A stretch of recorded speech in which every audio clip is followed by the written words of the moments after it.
राजस्थान के इस छोटे से कस्बे में एक मंदिर है जहां लोग भगवान से कम और अपने डर से ज्यादा मिलने आते हैं। कहते हैं बुरी शक्तियां इंसानों पर कब्जा कर लेती हैं और यहाँ उनका इलाज होता है। हर हफ्ते सैकड़ों लोग आते हैं, कोई रोता हुआ, कोई चिल्लाता हुआ और कोई बिल्कुल खामोश। लेकिन सवाल ये है, क्या सच में यहाँ शैतान का इलाज होता है या कुछ और जो हम समझ नहीं? यहाँ पे रह के हम इतना खुश हैं ताकि हमने सरकारी नौकरी भी छोड़ चुकी। हम पुलिस की नौकरी छोड़ के बाबा की शरण में रहना चाहते हैं, इसलिए हमने पुलिस की नौकरी तक नहीं करी। इंटरव्यू देने गए थे, लेकिन पापा ने मना कर दिया कि बाबा की शरण में रहो, जब तक बाबा है जब तक अपन दाल रोटी बढ़िया मिलेगी यहीं, और इसी में खुश हैं अपन। यहाँ पे जो भी संकट वाले आते हैं, मन की मुराद लेके आते हैं, सबकी हर इच्छा पूरी हुई है।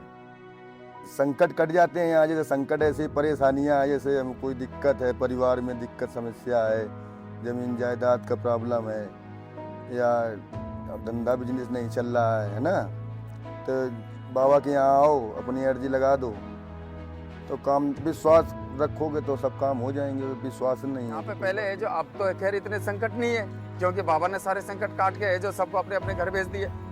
लेकिन पहले है जो बेड़ियों से बंधे रहते थे, 100 थे, 50 थे, शरीर के ऊपर कुंटल मनो पत्थर रखते थे हैं, और पड़े रहते थे नीचे पत्थरों के नीचे हैं।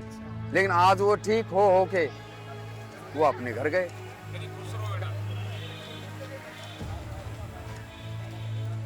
ये काम तो मैंने अब किया है।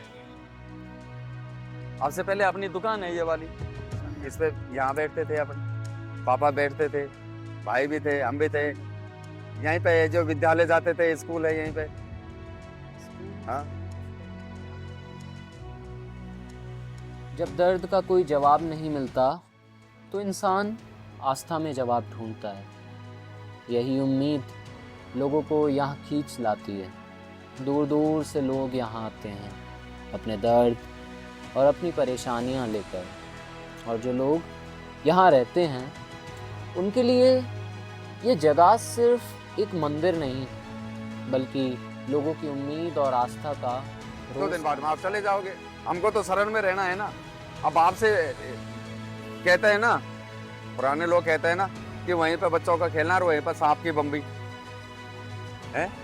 हम तो बाबा की गोद में खेले हैं और बाबा गोद में रहेंगे। छोड़ के कहाँ जाएंगे? ना तो वो हमको छोड़ के जाएंगे, ना हम छोड़ के जाएंगे उनको। मैं दीपावली के 10-5 दिन पहले आया था। मैं भी यही सुन रहा हूँ। जैसे मैं बैठता हूँ वहीं पे रोड के किनारे, तो ये समझ लो कि सिर्फ औरतें हैं कि ऊपर भूत आते हैं।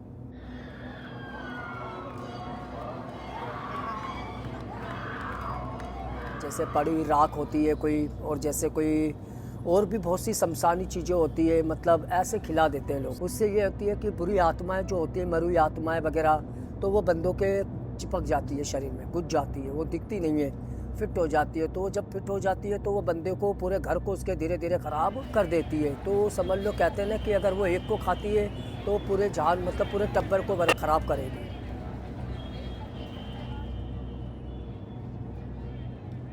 आजकल लोग होते हैं खिला देते पिला देते हैं, कुछ मीठे में खिला दिया या कोई रास्ते में चौराहे पे लग गया, वो चीज़ होती है। तो वो क्या है कि परेशान करती है, थोड़ी शरीर में आके थोड़ा सा प्रभाव, अपना जोश दिखाती है।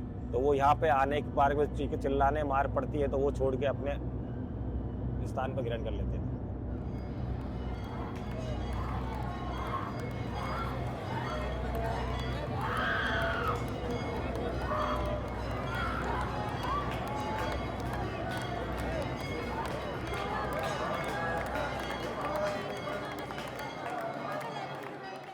ऐसा कुछ भी नहीं है, यहाँ खाली अफवाह है। वहम फैला देते हैं लोग यहाँ के कि ये जो भाई यहाँ पे पर्चा चढ़ाने के बाद में पीछे को मत देखना, भूत लग जाएंगे। ऐसा कोई भूत नहीं है यहाँ पे। यहाँ खाली जिंदे भूतों से डरो, मुर्दे भूत है जो है ही नहीं यहाँ पे। ये यहाँ कौन सी शमशान है? अब भगवान जाने उनके ऊपर क्या है, हैं? न भूत है तो भूत तो फिर मोदी के ऊपर भी आ जाना चाहिए, हैं? भूत तो कहीं भी जा सकता है, उसको कौन टिकट लगती है उसकी? किसी को सुना है आते हुए, बताओ?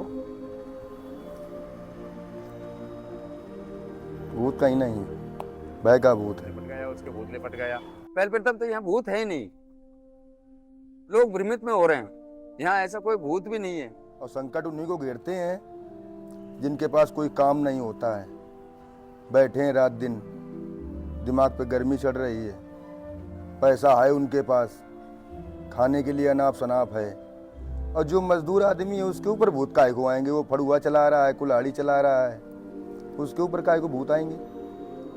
वो तो मजदूरी कर रहा है, बिल्कुल फिट है, देह कसी हुई है उसकी। यहाँ के लोगों से बात करते हुए एक अलग तस्वीर सामने आने लगती है, जिन्हें यहाँ पीड़ित कहा जाता है। शायद वे किसी अदृश्य शक्ति से नहीं, बल्कि अपने ही दर्द से लड़ रहे होते हैं। जब जिंदगी की परेशानियां बहुत भारी हो जाती हैं तो इंसान कहीं ना कहीं थोड़ी राहत ढूंढने लगता है, जैसा कि अक्सर महसूस होता है।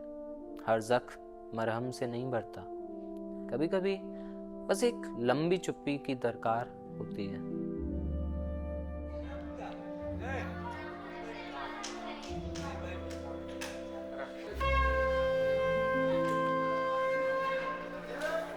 आरती शुरू होती है। मंदिर में सैकड़ों घंटियां एक साथ बजने लगती हैं। उस शोर में कुछ पल के लिए मन की आवाजें शांत हो जाती हैं। शायद उसी एक पल में उस बेबस इंसान को आज़ादी मिल जाती है। तो शायद यहाँ शैतान नहीं निकलता, शायद यहाँ इंसान अपने ही दर्द से कुछ देर के लिए सुकून पाता है।